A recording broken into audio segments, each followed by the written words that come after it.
Hey guys, I'm Natalie Hodge. Welcome to SnapComms, where we bring you news in a snap. Today I have my first guest with me. Welcome, Honorable Vanterpool, and thank you for joining us. I'm excited to be here, Natalie. Thank you. I hope this won't be a challenge for you. I'm going to ask you a few questions, but you have to give me your responses in a snap. Okay? I'll be happy to try to do that. Great. Let's talk about the roads. That's a hot topic. Yes. I've heard somewhere that District 8 has the worst roads in the BVI.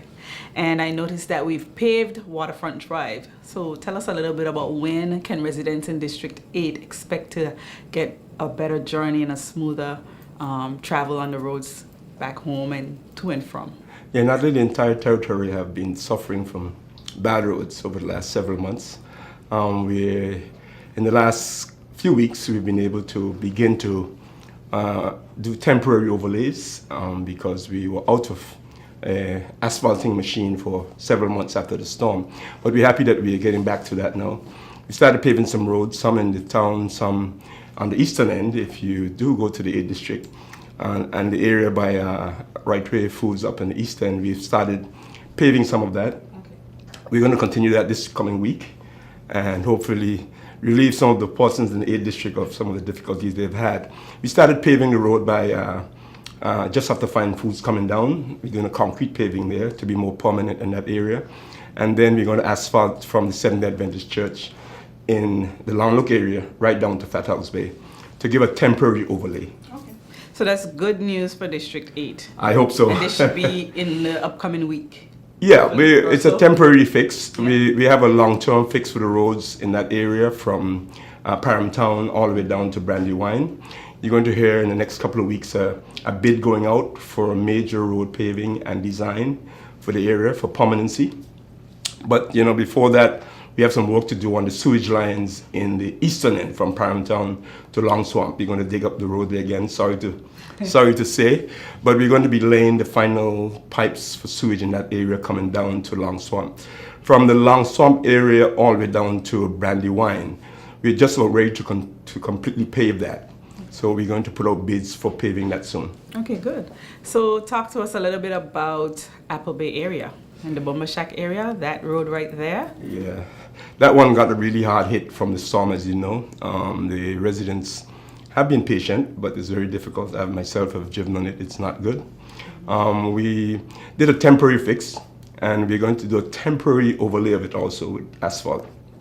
Very temporary, because we're designing a completely new road in that area. And when we are ready for that, we're going to be talking to the residents down there about it in terms of what we're going to do. But right now, we're trying to do a temporary overlay. One of the challenges we have right there is the issue of the surf and the water. So we're discussing some what we call sea defense in the Carrot Bay area, all the way down by the Methodist Church and coming up there.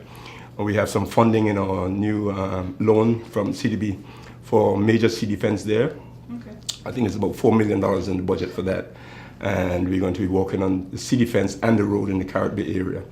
The area right by Bomber Shack is one that we're working out some issues with. We're using it temporarily, but there's some landlord issues we're working out.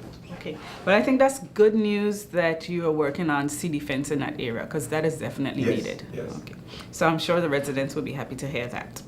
I've noticed that pedestrian crosswalks have been marked out for a couple of weeks. We want to make sure people are able to cross the road safely. So tell us when we can expect to see those markings actually painted. Yes, I think we're trying to get that done hopefully by this weekend or early next week. We are working towards that. It's dangerous not to have them, as we know, so we're trying to make that happen as quickly as possible. Stay tuned to SnapComms. We'll continue our discussion with Honorable Vanterpool in terms of the recovery under the Ministry of Communications and Works. The Department of Motor Vehicles is informing residents of Just Van Dyke and Anegada of the 2018 schedule for vehicle inspection and licensing visits. On Just Van Dyke, February 6th, June 5th, and October 9th. On Anegada, February 7th, June 6th, and October 10th. Inspection will be done from 9 a.m. to 1 p.m.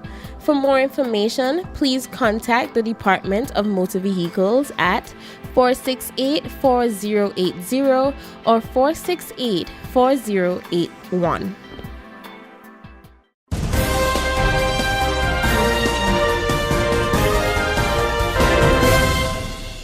Well, guys, there you have it. That's a wrap for part 1 of my interview with Honorable Mark Vanterpool in terms of recovery under the Ministry of Communications and Works. We have a lot more to discuss, so stay tuned and join us for part 2. Subscribe to our YouTube channel, Twitter, and Facebook at BVI Government and Instagram at GIS BVI.